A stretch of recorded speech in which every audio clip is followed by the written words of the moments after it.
kembali kami datang pagi hari ini kepadamu, memohon pekerjaan Roh Kudus di tengah-tengah kami. Engkau yang menolong hamba-Mu untuk boleh menyatakan kebenaran ya Tuhan. Engkau menguatkan dia dalam kelemahan fisiknya, dan Engkau yang menaruh apa yang Engkau mau untuk boleh dinyatakan. Juga biarlah Roh-Mu yang kudus akan membuka telinga kami untuk boleh mengerti dan menolong kami membuka hati supaya firman-Mu benar-benar kami dipengaruhi olehnya ya Tuhan. Mari Tuhan, berkatilah kami semua. Usaha-usaha kegelapan untuk menghancurkan kami tolak di dalam nama Tuhan Yesus. Hanya Roh Allah lah yang bekerja untuk melawat dan memberkati umat Tuhan. Dalam nama Tuhan Yesus kami berdoa. Amin. Silahkan duduk Bapak, Ibu, Saudara-saudari. Mari kita membuka Alkitab kita dari kitab Matius juga. Kita akan melihat 3 ayat saja hari ini. Matius pasal 12 ayat 43 sampai 45.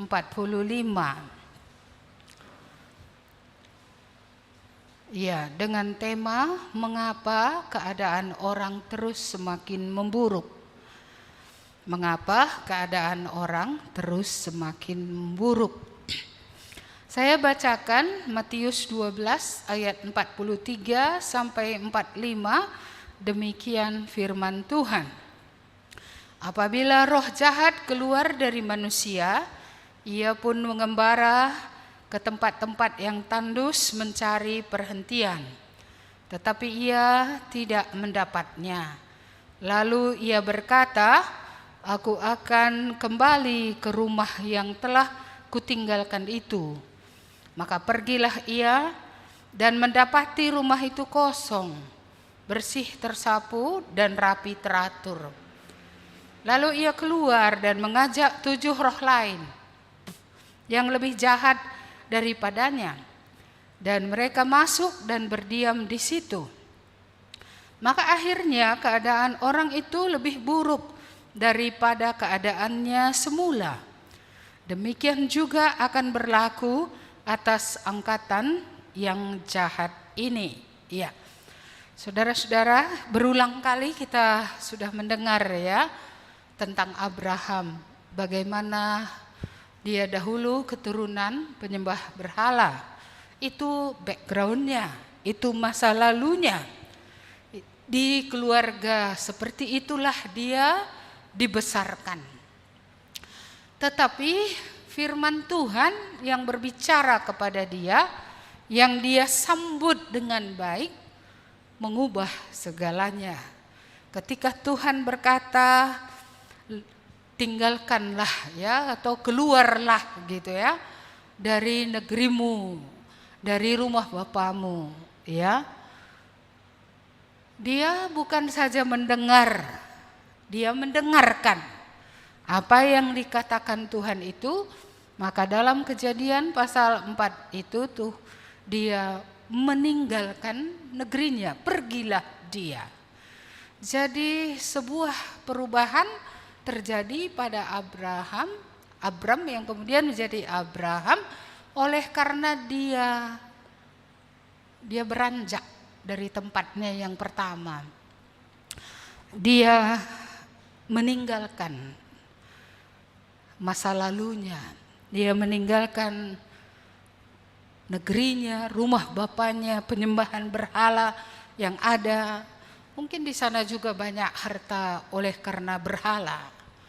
Tapi dia mengambil keputusan untuk meninggalkan. Seandainya dia tidak meninggalkan, seluruh janji yang dijanjikan oleh Tuhan itu tidak akan jadi dalam hidupnya. Mulai dari janji tanah, ya, kamu akan kubawa ke negeri yang akan kutunjukkan kepadamu. Janji tentang negeri, janji tentang tanah yang akan diberikan Tuhan pun gak akan genap. Janji bahwa akan menjadi bangsa yang besar juga, yang akan jadi berlipat ganda, tidak akan genap juga. Janji untuk diberkati pun tidak akan genap. Janji untuk membawa namanya masyhur juga tidak akan genap, dan bahkan janji supaya hidupnya menjadi berkat bagi orang lain, bahkan keturunannya juga akan menjadi berkat, semua itu akan sia-sia. Apa yang membuat semua janji jadi? Yang membuat semua janji itu jadi adalah oleh karena setelah mendengar, dia tidak tetap di tempat. Dia tidak tetap pada keadaannya yang semula. Ya, tetapi dia meninggalkan hidupnya ya yang lama, berjalan bersama Tuhan. Kehadiran Tuhan menghasilkan sesuatu yang baru. Kehadiran Tuhan dan janji-janji Tuhan membuat hidupnya tidak pernah sama lagi. Nats yang kita baca ini berbeda dengan kisah hidup daripada Abram. Karena orang ini juga mengalami sebenarnya roh jahat keluar dari dia. Iya. Ini kan apakah ini hanya sebuah ilustrasi atau ini sebuah kenyataan? Besar kemudian ini sebuah kenyataan, ya, bukan ilustrasi gambaran saja bahwa hidup manusia, ya, dikuasai oleh roh jahat, ya, lalu mereka dikeluarkan dari roh jahat, lalu setelah roh jahat keluar kosong, ya, tidak ada yang baru, bahkan penguasa yang baru pun tidak ada, ya. Ini suatu keadaan yang kenyataannya juga mungkin ada juga orang seperti ini. Karena ada orang yang mengatakan bahwa ya aku enggak lagi ke penyembahan berhala, aku enggak lagi ke roh jahat. Jadi bagaimana? Siapa yang memimpin kamu sekarang? Apa yang kamu lakukan? Tidak ada pemimpin. Yang pemimpin tetap dia. Ya, tidak ada Tuhan di sana, tidak ada yang Tuhan buat baru, kecuali dia sudah enggak sama roh jahat saja lagi, dia enggak lagi kepada kegelapan, tapi dia juga tidak pada yang baru, kan itu ini. Dia tidak juga berjalan bersama dengan Tuhan, tidak juga Tuhan menjadi Tuhan atau pemimpin dalam hidupnya. Maka rawan tadi. Kenapa rawan? Roh jahat ini rupanya enggak senang di tempat-tempat tandus. Jadi sekalipun orang berkata, oh roh jahat senang di bawah pohon angker atau di daerah yang tandus. Kalau kita melihat firman ini berarti roh jahat lebih senang tinggal bersama manusia. Lebih senang dia mendiami manusia daripada mendiami kuburan. Mendiami tempat-tempat yang orang Karo bilang angker. Mereka lebih mencari tempat yang memiliki jiwa, memiliki pikiran, memiliki kemauan yang bisa dikuasai, memiliki perasaan yang bisa dikuasai. Maka tadi dari kisah ini kita melihat roh jahat itu tadi memang udah keluar, tapi dia ingin coming back gitu ya, dia ingin kembali. Dia mengajak kawan-kawannya, roh-roh jahat yang lain, mari kita kembali ke tempat di mana dulu aku tinggal. Dan apa yang dikatakan oleh Alkitab tadi di sini, 7 roh lain yang lebih jahat, itu yang diajaknya untuk masuk ke tempat di mana dulu dia pernah ada. Dan akhirnya keadaan orang itu menjadi lebih buruk daripada keadaannya sebelumnya. Iya. Jadi kok bisa ya orang yang dilepaskan dari roh jahat tapi keadaannya kemudian menjadi 7 kali lipat lebih buruk. Ya, saya mengatakan 7 kali lipat karena ada tadi 7 roh jahatnya dan masing-masing roh jahat ini lebih jahat. Artinya kesimpulannya bahwa keadaan orang itu bukan menjadi baik. keadaan orang itu justru menjadi lebih buruk daripada sebelumnya. Jadi mengapa kok bisa menjadi lebih buruk? Bukankah tadi dia enggak lagi dikuasai roh jahat? Bukankah tadi dia tidak lagi ke kuasa gelap? Tapi keadaannya kok bisa menjadi lebih buruk? Iya, karena hidupnya kosong. Kosong. Tak ada Tuhan di situ. Tak ada firman Tuhan yang berdiam di situ. Tidak ada hidup yang baru yang berasal dari Kristus dia hidupi di dalam hidupnya. Dia berhenti melakukan kejahatan atau didiami yang jahat, tapi dia tidak berbuat apa-apa. Dia tidak didiami Tuhan, dia tidak melakukan apa yang menyenangkan hati Tuhan. Akhirnya maka roh jahat kembali dan keadaannya akan menjadi lebih buruk. Jadi kita melihat di sini tidak ada orang boleh abstain dalam hidup ini. Artinya enggak memihak ke roh jahat pun enggak, tapi memihak kepada Tuhan pun tidak, lalu berharap bahwa hidup akan baik-baik saja. Ini agak menakutkan ini ya, karena dibilang tadi keadaan orang itu lebih buruk. Iya, ini kan menakutkan. Masa sudah kenal Tuhan, masa sudah mendengar ya firman Tuhan, ya kan? Iya, bahkan sudah roh jahatnya udah pernah diusir, mungkin entah bukan dia yang ngusir atau hamba Tuhan yang ngusir barangkali, atau entah yang dia yang berdoa nggak mau lagi sama roh jahat. Tapi yang jelas kita melihat dia bukan didiami oleh roh Allah. Coba kita bandingkan ini dengan 2 Petrus 2 ayat 20. 2 Petrus pasal 2 ayat yang ke-20. 2 Petrus pasal yang kedua ayat yang ke-20. Ayat yang ke-20. Mari sama-sama kita baca. 1, 2, ya. Sebab jika mereka oleh pengenalan mereka akan Tuhan dan Juru Selamat kita Yesus Kristus telah melepaskan diri dari kecemaran-kecemaran dunia, tetapi terlibat lagi di dalamnya, maka akhirnya keadaan mereka lebih buruk daripada yang semula. Iya. Jadi kita lihat kalau satu roh keluar bisa masuk 7 roh yang lain, karena hidup orang itu kosong, hidup orang itu bukan Tuhan yang menguasai dan memimpin, dan tidak berjalan bersama Tuhan melakukan apa yang Tuhan katakan. Di sini juga kita lihat tadi, oleh pengenalan mereka akan Tuhan dan Juru Selamat kita Yesus Kristus.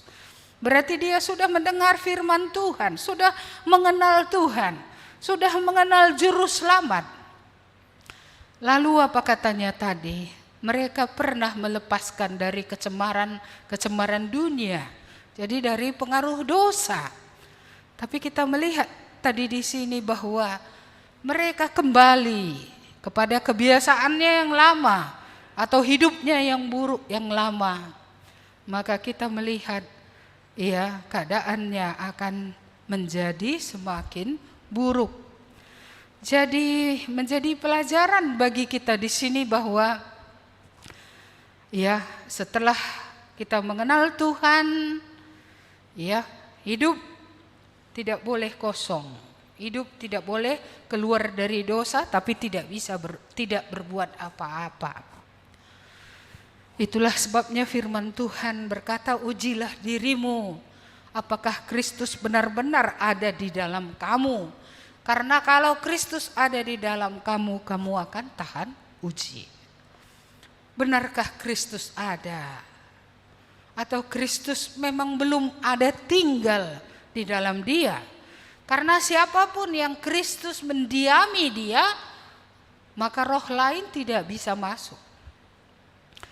Ya, karena Kristus adalah Tuhan, dia lebih besar daripada segala roh, dia adalah Allah, kalau dia mendiami seseorang, roh-roh lain, entah itu roh malaikat yang kemudian dia menjadi roh jahat, tidak akan bisa masuk, tidak akan bisa menguasai, tidak akan bisa diam.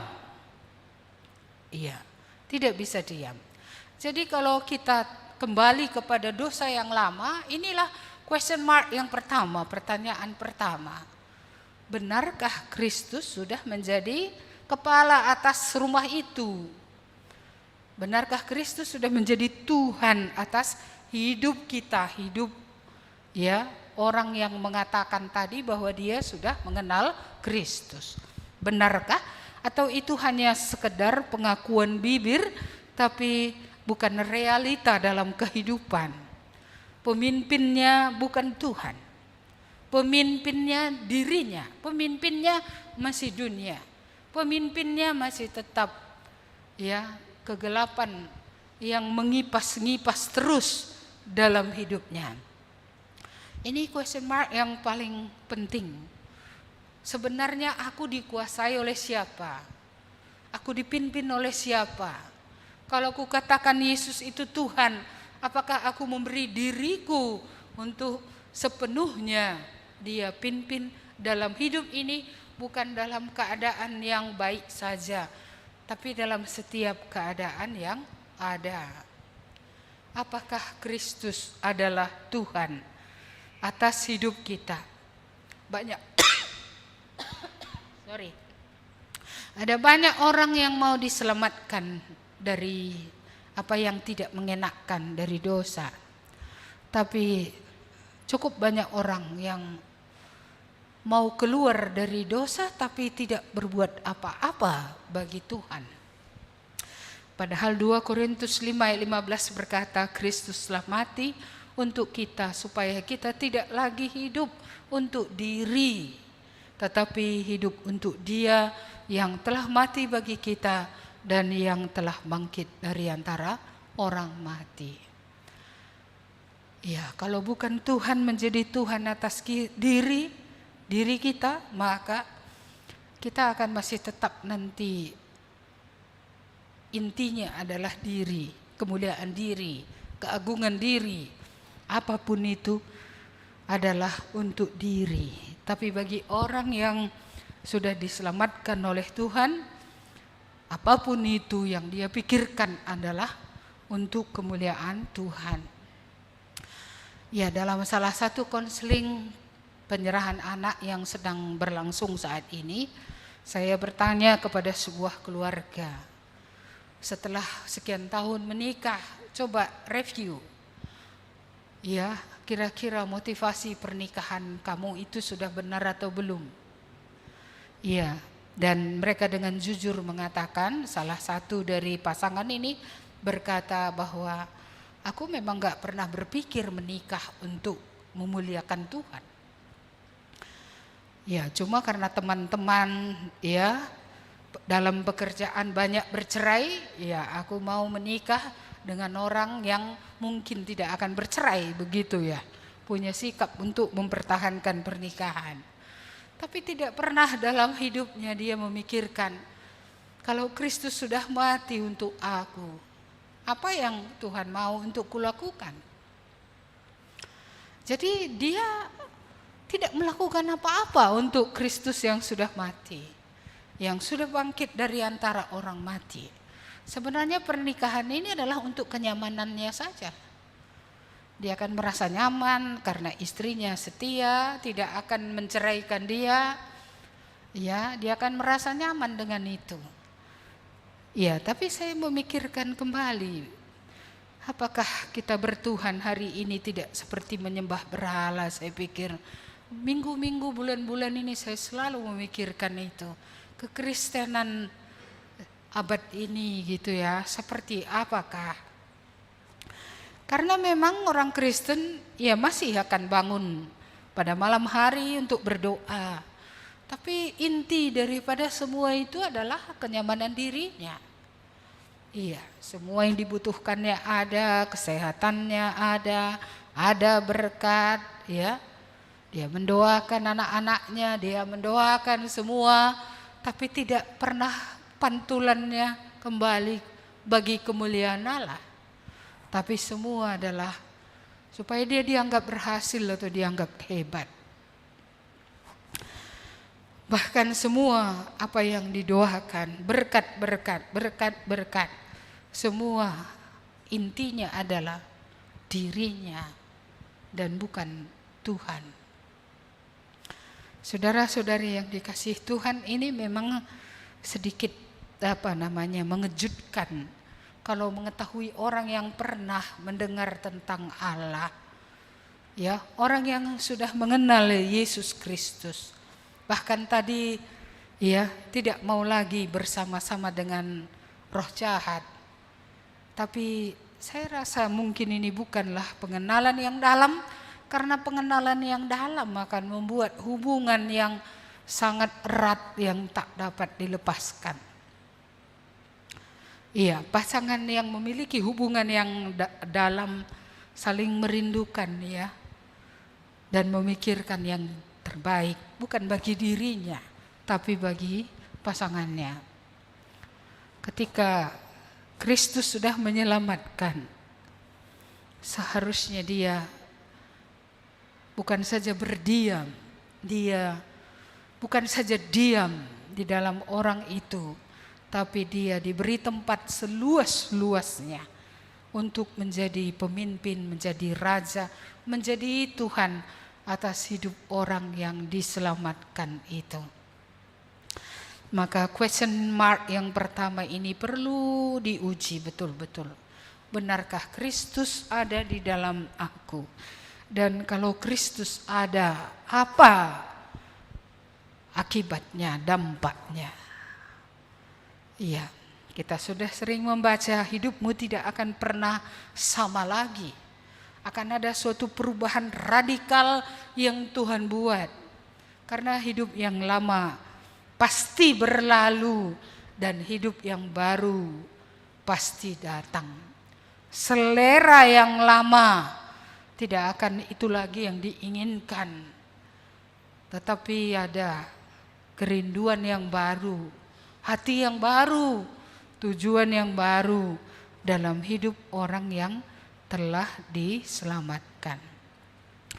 Jadi tidak ada tadi status quo ya, abstain, aku netral, ke Tuhan pun tidak, ke hantu pun tidak. Orang yang tidak menjadi teman Tuhan untuk membangun, dia pasti menjadi teman setan untuk merusak. Maka harus kita pikirkan, kita ini temannya siapa? Kalau kita teman Tuhan, Tuhan membangun, Tuhan membuat baik, Tuhan betul-betul menjadikan semuanya baru. Tapi walaupun kita bilang, roh jahat sudah pergi, tetapi kita tidak didiami roh Allah, maka ya 7 kali lipat akan datang. 7 kali pembelaan lebih banyak lagi untuk segala alasan juga untuk berdosa terus. Ya, karena ada 7 roh yang mengajari. Jadi lebih pintar lagi membuat alasan-alasan pembenaran tadi, seperti yang dikatakan oleh Pak Bangun ya, membenarkan diri. 7 kali lipat alasan-alasannya. Ya, dan dia benar-benar ditipu oleh iblis ini, sehingga ujungnya akan menuju kepada kebinasaan. Saudara-saudara yang dikasihi Tuhan, apa yang kita lakukan dalam hidup ini setelah Kristus mati untuk kita, setelah kita menyelesaikan dosa dan menerima Dia? Ya, dalam kitab Efesus dikatakan kalau ada orang mencuri, jangan mencuri lagi, tapi hendaklah ia bekerja keras supaya dia bisa membagikan kepada orang-orang yang berkekurangan. Jadi bukan berarti dulu mencuri sekarang tidak mencuri, ya sudah, itu sudah benar. Belum benar. Iya. Karena setelah dia tidak mencuri, ngapain dia? Kalau tidak ada yang dia lakukan, roh jahat tadi 7 kali lipat akan mempengaruhi dia lagi. Ya, dan akhirnya menjadi bukan lagi cuma mencuri. Akhirnya malah lebih parah lagi dari itu pun. mungkin akan sampai kepada merampok dan bahkan menghilangkan nyawa orang demi keinginannya atau hawa nafsunya. Jadi setelah mencuri, berhenti mencuri, stop sampai di situ? Tidak. Bekerja keras, bukan saja untuk menghidupi dirinya, tapi supaya dia bisa membagikan kepada yang lain. Kalau orang dulu berdusta, oh enggak berdusta lagi. Asal mau dusta, selotip mulut. Lalu, udah? Enggak bisa sampai di situ. Mulut kan masih tetap ada dan mulut harus berfungsi. Jadi kalau sudah berhenti berdusta ngapain? Memperkatakan perkataan-perkataan yang membangun. Iya, berarti ada keluar sesuatu yang baru dari mulut ini. Bukan lagi dusta, tapi mulutnya bukan juga diam, tapi mengatakan perkataan-perkataan yang membangun, yang akan bisa membawa orang kepada Tuhan. Perkataan yang memuliakan Tuhan, perkataan yang mengagungkan Tuhan, perkataan yang membawa orang melihat betapa besarnya kasih, kebaikan dan kuasa Tuhan. Jadi nggak bisa stop pada aku nggak lagi bohong. Lalu kalau nggak lagi bohong ngapain? Nggak ngapa-ngapain. 7 kali lipat nanti bisa keadaannya lebih buruk.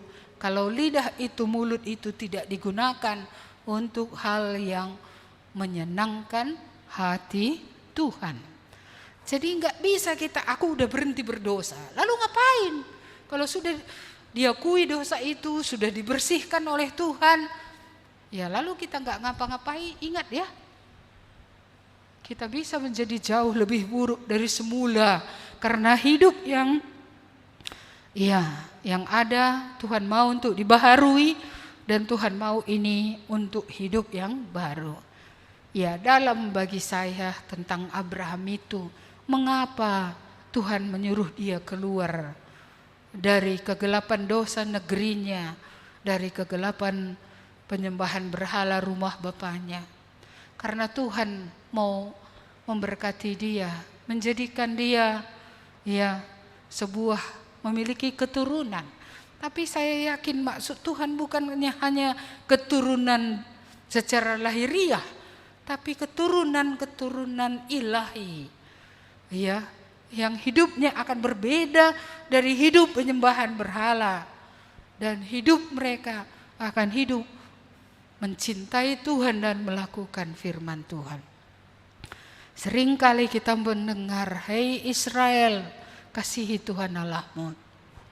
Tetapi Tuhan juga berkata, "Aku mau bukan saja engkau, tapi anak cucumu pun aku mau supaya takut akan Tuhan."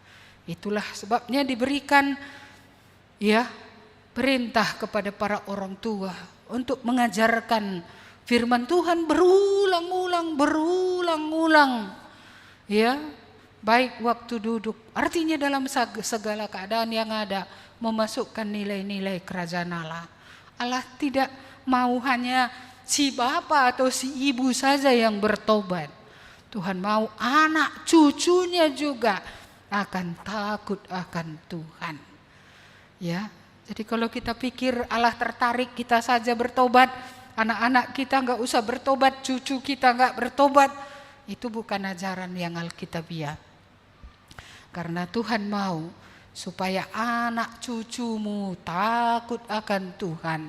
Maka ketika anakmu bertanya, kamu harus menjelaskan kepada anakmu bagaimana aku keluarkan dari Mesir, bagaimana aku seberangkan, bagaimana aku dalam hidupmu memelihara engkau baik di padang gurun, dan kemudian sesudah itu bagaimana Tuhan tetap memelihara keturunan mereka.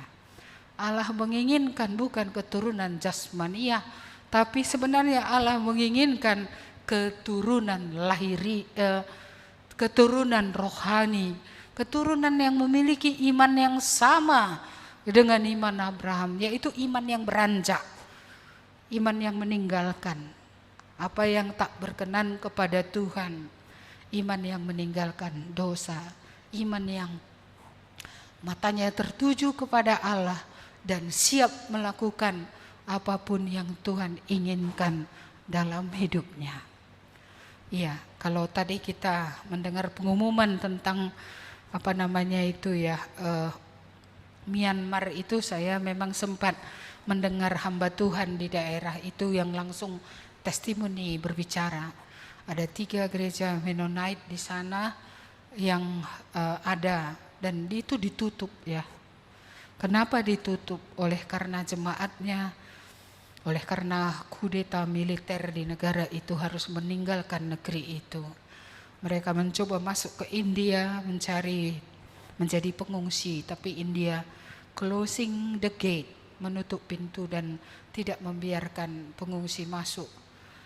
Jadi setiap orang yang masuk ditangkap dan dipenjarakan, dan itu membuat mereka nggak bisa meneruskan ke India.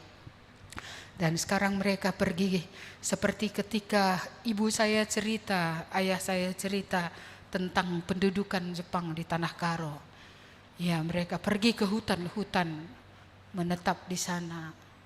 Saya masih ingat ibu saya cerita bagaimana kakek membuat lubang di tanah. Menggali lubang itu, asal udah ada suara di langit, suara pesawat. Mereka semua bersempit-sempit masuk ke lubang itu. Saya dulu berpikir kalau bomnya jatuh ke lubang itu, bagaimana gitu. Tapi begitulah pemikiran mereka pada waktu itu. Dengan cara itu mereka berpikir diselamatkan. Saya tidak tahu apakah lubang itu dibuat juga ke bawah, lalu ke samping, lalu di samping mereka bisa sembunyi, kan agak berbeda juga. Saya tidak sampai mendetail karena waktu itu saya masih anak-anak, saya tidak sempat terpikir.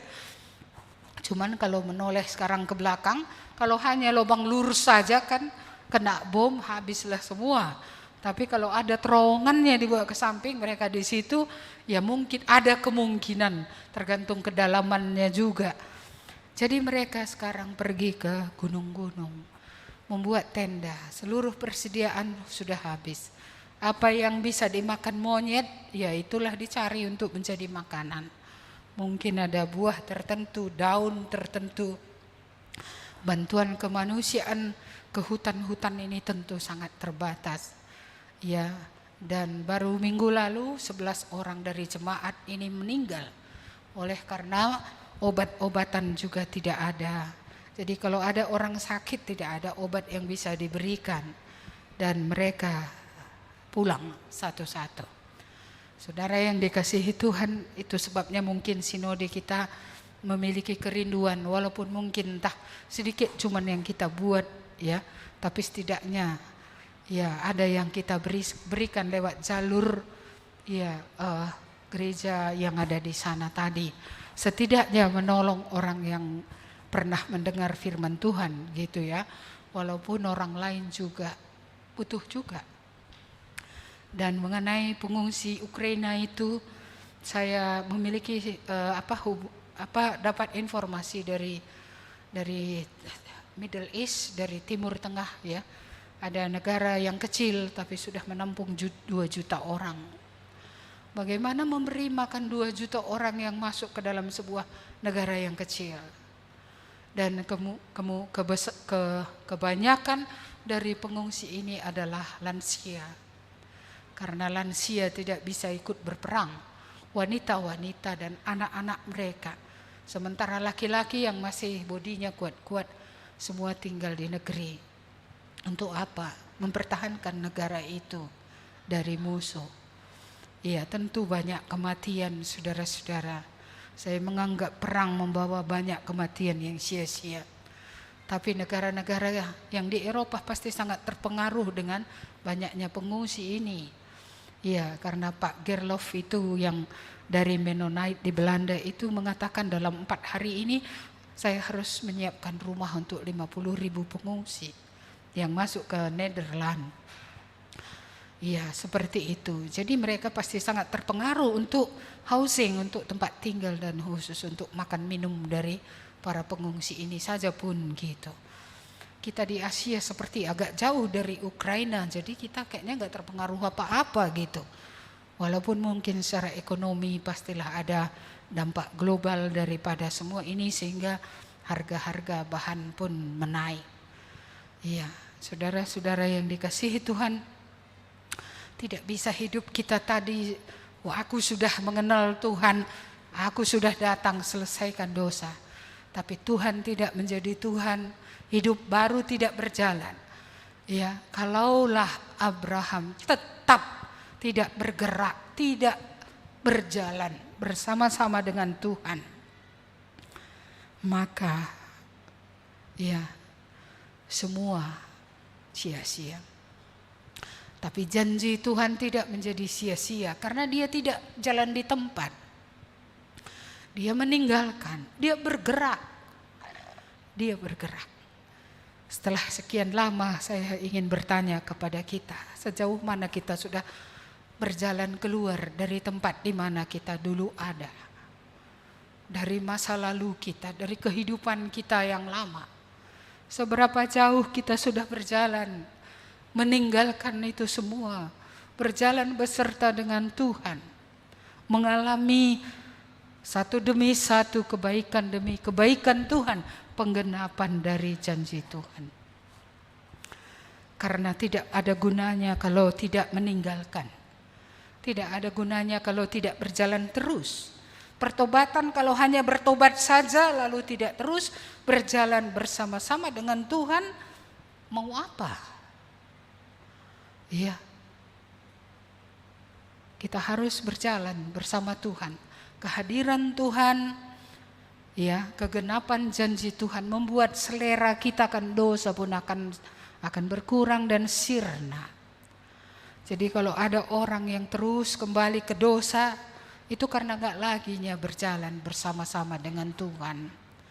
Enggak lagi yang matanya tertuju kepada Tuhan, enggak lagi dia mengejar apa yang Tuhan kejar. Iya, saya sering memikirkan ini juga karena banyak orang muda enggak mau bertobat. Kayak mana nanti kalau jatuh lagi ke dalam dosa? Iya, Tuhan tahu mengubah orang kalau orang itu memang mau diubah. Dan kalau ada kehadiran Tuhan, pasti ada perubahan. Karena di mana ada Tuhan di situ new, ada yang baru. Tidak mungkin kehadiran Tuhan tidak akan mengubah sesuatu. Kehadiran Tuhan akan mengubah. Iya, mata kita harus tertuju kepada Tuhan. Kalau kembali lagi mata kita kepada dunia, kita lihat lagi dunia, kita lihat lagi tetangga, kita lihat lagi orang lain, kita tidak berjalan maju lagi, ya ini pasti dikipas lagi. Iya, apa kata firman Tuhan? Ingatlah lawanmu iblis seperti singa yang menengaum-ngaum mencari orang yang dapat ditelannya. Lawanlah dia dengan iman yang teguh. Harus dilawan dengan iman yang teguh. Iya, saudara-saudara, kita memang belum sempurna. Mungkin di sana sini kita jatuh. Tapi kita tidak selamanya dalam keadaan itu. Tuhan mau kita bangkit, Tuhan mau kita kembali. Tuhan mau kita mengasihi Dia dan melakukan lagi apa yang benar, apa yang berkenan kepada Tuhan. Jangan berlama-lama di tengah keadaan seperti itu. Karena nanti kegelapan tadi membuat buruk tadi. Sangat buruk malah. Iya. Jadi mungkinkah orang yang jatuh kembali? Tentu bisa untuk kembali. Mungkinkah orang yang ada favorit sin ya, yang terus di situ, terus di situ, terus di situ. Ya. Apakah tidak bisa orang seperti ini dilepaskan oleh Tuhan? Tuhan berkuasa untuk melepaskan. Cuma apakah dia datang kepada Tuhan untuk dilepaskan? Iya, dalam pengalaman saya kalau kita berseru kepada Tuhan, Tuhan ada, Tuhan melepaskan. Tuhan mengulurkan tangan.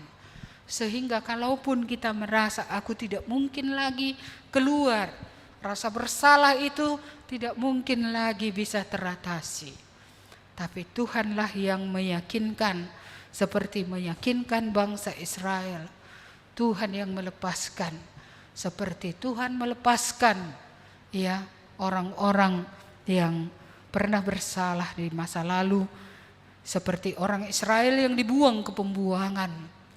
Ya, di sana saya rasa nggak ada lagi berhala. Tapi kalau mereka tidak berbuat apa-apa juga untuk Tuhan, sia-sia juga. Maka setelah berhala ditinggalkan, setelah Tuhan diterima menjadi Tuhan dalam hidup ini, maka harus hidup diisi dengan apa yang Tuhan suruh untuk dilakukan. Berhenti tadi berbohong untuk berkata benar, untuk berkata membangun. Berhenti tadi mencuri supaya apa? Ya, supaya bukan hanya tidak lagi mengucapkan mencuri, tapi bekerja keras supaya bisa mencukupi diri dan mencukupi orang-orang lain yang membutuhkannya. Ketika kita keluar dari kepahitan, ya, bukan kita tidak lagi mengingat dosa-dosa orang saja, tetapi kita akhirnya membawa kemerdekaan, membawa perdamaian kemanapun kita pergi. Kita tidak lagi membawa kemanapun ya bau seperti walang sangit itu, sehingga kemanapun kita pergi bau semua. Tapi kemanapun kita pergi ada bau harum. Oleh karena apa? Oleh karena Tuhan sudah membaharui hidup kita. Saya ingin bertanya, pernahkah kita menjadi lebih buruk daripada sebelumnya? Kalau pernah, itu berarti hidup kita pada waktu itu bukan hidup yang Tuhan menjadi pemimpinnya. Dan itu bukan hidup meninggalkan tadi, itu bukan hidup ketaatan. Itu hidup itu hidup yang kosong.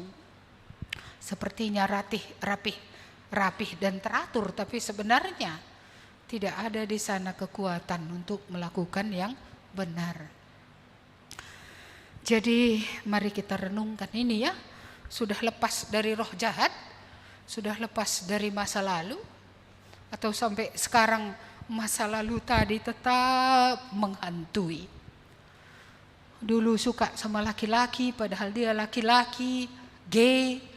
Sudah pernah mendengar tentang Tuhan, sudah pernah enggak lagi, tapi tidak membangun hubungan yang sehat. Akhirnya chattingan lagi. Ini membawa kepada keadaan nanti yang akan lebih buruk lagi, 7 kali lipat lagi. Saudara-saudara, waspada dari mana ya dulu kita ditebus. Waspada dari mana selalu roh jahat itu masuk. Waspada. Karena kalau hidup kita tadi tidak Tuhan mendiami, kita tidak berjalan bersama Tuhan, kita bisa menjadi lebih buruk. Waspada ya, dari mana? Kalau kita dulu rendah diri, entah dari situ juga nanti lalap iblis itu akan mempengaruhi kita. Kalau kita dulu pendendam, entah dari situnya selalu. Sehingga mudah kita marah, mudah kita mengingat kesalahan orang, mudah kita mendendam. Kalau dulu kita gampang tersinggung, entah dari situ lagi selalu. Ya, sedikit perkataan membuat kita tersinggung, membuat kita lumpuh dan tidak bisa berbuat apa-apa lagi kepada Tuhan. Apa yang menjadi latar belakang kita masing-masing? Kalau dulu kita perhati-hati, ya, kita mau asal itu kita mau harus jadi seperti itu. Ini juga, ya, kalau itu tidak digantikan dengan senang melakukan kehendak Tuhan, akan kembali lagi ke sana. Ya, akan kembali lagi maunya dia. Kita ditebus bukan supaya Tuhan menolong kita mengejar maunya kita. Kita ditebus supaya kita diubah oleh Tuhan mengejar apa yang menjadi kemauan Tuhan. Beranjakkah kita dari hidup yang lama seperti Abraham tadi, atau beranjakkah kita juga seperti Nuh? Ya, Nuh itu juga beranjak karena apa yang Tuhan suruh kan dia lakukan. Seperti yang pernah saya ceritakan, membangun bahtera itu tidak mudah dengan hanya 4 laki-laki dan 4 perempuan. Sementara membuat bahtera 135 meter panjangnya dan 13,5 meter panjangnya, tingginya. Ya, itu tidak semudah yang kita bayangkan. Tapi diteruskannya melakukan firman Tuhan itu, walaupun itu sulit. Kenapa? Karena Tuhan yang bilang. Bukan berarti dia melakukan itu di bawah keadaan yang bagus sekali, enggak. Dia di bawah tekanan, dia di bawah fasilitas yang kurang, alat yang kurang. Tapi dengan apa yang ada, Nuh mengerjakan itu bersama-sama dengan anak menantunya, dan akhirnya perahu itu jadi walaupun 100 tahun. Ketaatan 100 tahun. Patut loh kita cemburu. Kenapa dia yang adalah manusia biasa bisa bertekun dan taat 100 tahun. Bahkan sesudah itu pun dia masih hidup dan mempercayai Tuhan.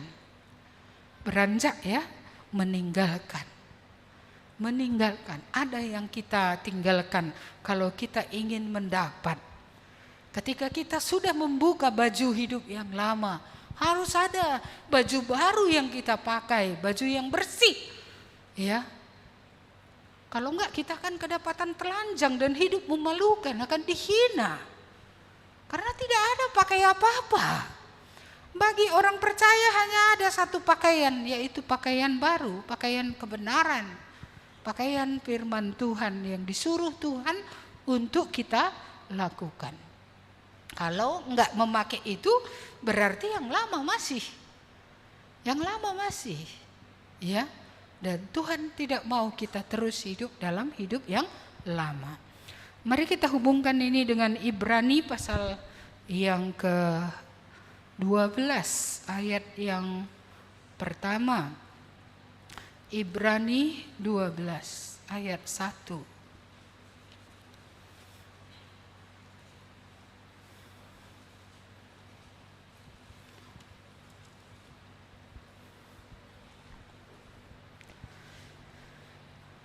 Ibrani pasal 12 ayat 1. Kita baca bersama-sama. 1, 2, ya. Karena kita mempunyai banyak saksi bagaikan awan yang mengelilingi kita.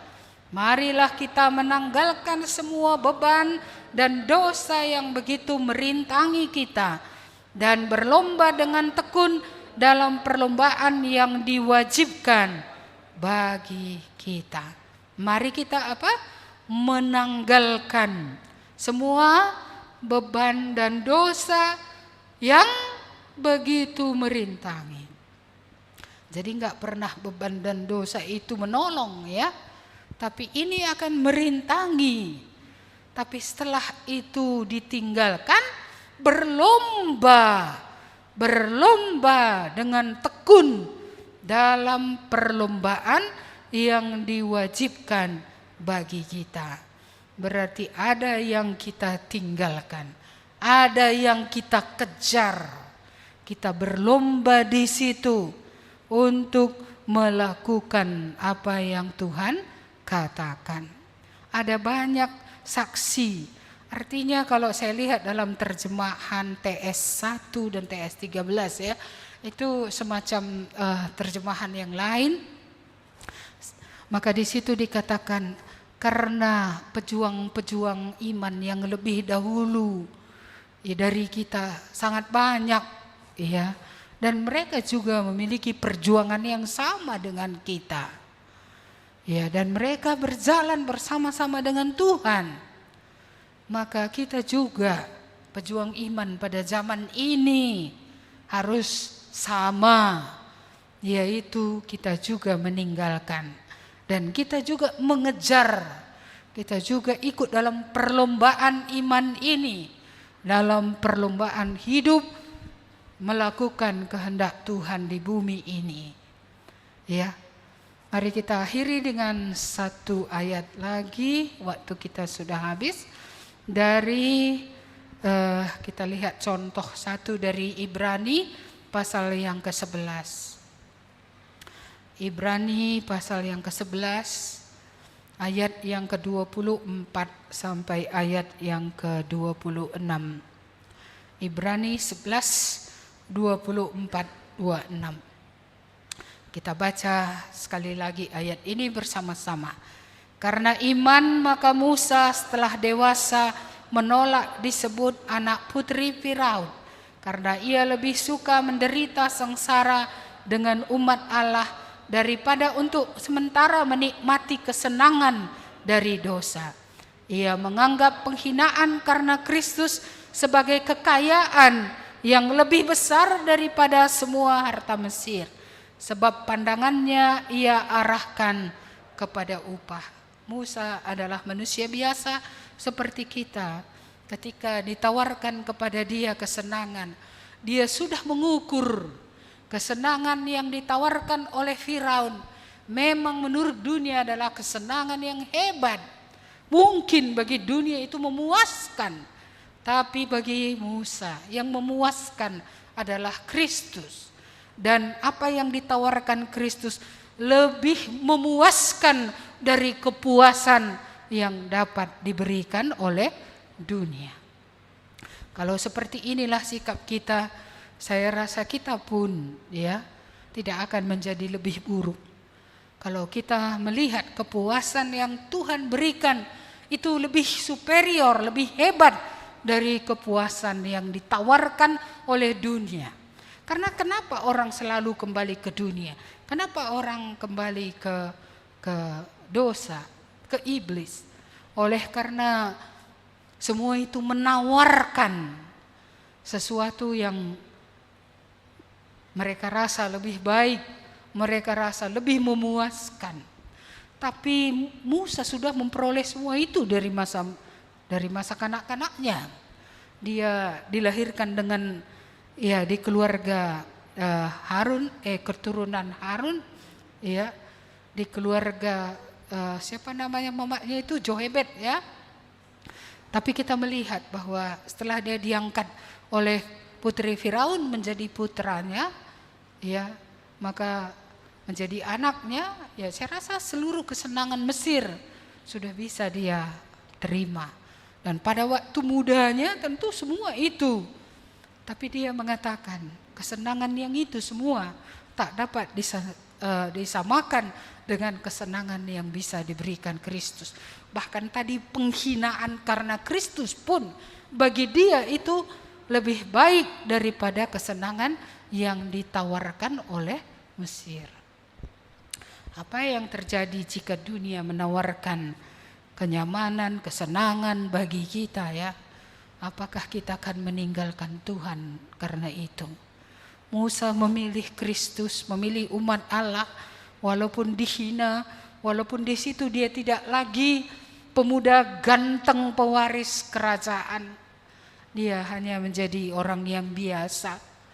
Tapi dia telah memilih Tuhan karena dia tahu bahwa Tuhan lebih berharga daripada yang lain. Jadi kalau saudara sudah pernah mengenal Tuhan, mendengar tentang Tuhan, sudah pernah datang sama Tuhan, terimalah Tuhan dalam hidupmu dan isilah hidup. Mulailah meninggalkan yang lama itu, berjalanlah tiap-tiap hari dengan Tuhan sampai kegenapan segala sesuatu yang Tuhan mau dalam hidup kita. Karena tidak ada siapapun kita ditebus untuk tidak berbuat apa-apa.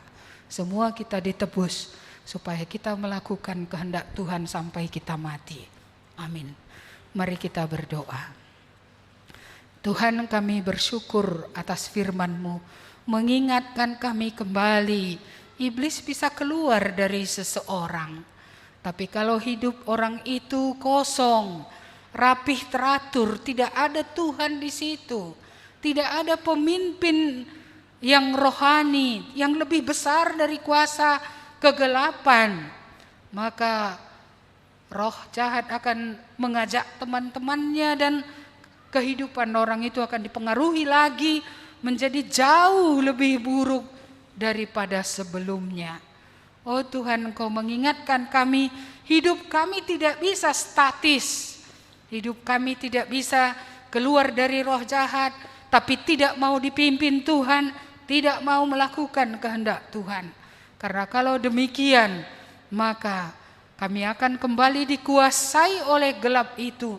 Dan hidup kami, sekalipun kami tahu firman Tuhan, tidak akan ada gunanya di dunia ini. Bagi apapun tidak ada gunanya, hanya untuk kebinasaan semata-mata. Terima kasih Tuhan, Engkau mengingatkan kami, tidak ada status quo bagi orang percaya. Sekali orang meninggalkan dosa, meninggalkan gelap, mereka harus hidup bersama dengan Tuhan Yesus dan harus berjalan bersama Tuhan Yesus setiap hari sampai kepada kegenapan seluruh janji Tuhan, baik di dunia ini, baik di dunia yang akan datang. Tuhan, terima kasih untuk contoh Musa ini yang tidak lagi dia melihat kesenangan dunia ini sebagai yang tertinggi. Dan dia melihat semua itu adalah kerugian dan kehancuran. Tapi dia sudah melihat Tuhanlah kesenangan yang sejati yang dapat memuaskan jiwanya. Sehingga kalaupun ada penghinaan, sekalipun ada penderitaan, dia telah memilih untuk bukan saja percaya kepada Tuhan, tapi dia telah memilih mengikuti Tuhan seumur hidupnya. Di tengah segala gelombang kehidupan, dia tetap berpaut kepadamu ya Tuhan. Kiranya turunlah kemurahan Tuhan atas kami, supaya jikalau ada di antara kami yang mendengar firman ini, hidupnya sebenarnya kosong, tidak adanya Tuhan memimpin, tidak adanya firman yang ditaati. Kiranya hari ini boleh merendahkan diri di hadapan-Mu ya Tuhan, supaya sungguh kegelapan tidak beroleh kesempatan untuk menghancurkan, bahkan lebih parah lagi. Dan kami yang benar-benar tahu hanya Engkaulah Tuhan yang patut untuk ditaati, diabdi, dikasihi. Biarlah roh Tuhan menolong kami, supaya iman kami teguh seperti Musa. Kami akan mengikuti Tuhan ke negeri yang tak ada tetaburannya pun, kemanapun Tuhan mau, karena yang penting Engkaulah Allah, menyertai kami, membimbing kami, dan benar-benar memberkati kami sepanjang perjalanan kehidupan ini. Terima kasih Bapa, kiranya turunlah kemurahan Tuhan, supaya sungguh iman yang teguh, iman yang kokoh, iman yang kuat dianugerahkan Tuhan kepada kami, sehingga kami memiliki hidup yang radikal, menyerahkan diri kami untuk mengikuti Tuhan sepanjang hari selama kami hidup di bawah matahari. Terima kasih Tuhan, kami menyerahkan seluruh umat-Mu, baik yang di rumah, baik yang di tempat ini. Tuhanlah yang berkemurahan terus memimpin, supaya apa yang dimengerti bisa dikerjakan. Benar-benar hidup berjalan bersama-sama dengan Tuhan, keluar dari seluruh kehidupan yang lama itu dan hidup dalam hidup yang baru. Jemaat, terimalah berkat Tuhan, anugerah yang dari Allah Bapa, di dalam anaknya Yesus Kristus, serta persekutuan Roh Kudus menyertai kamu sekalian dari hari ini sampai Maranatha, Tuhan Yesus datang kembali. Amin. Kepada Allah beri puji. Kepada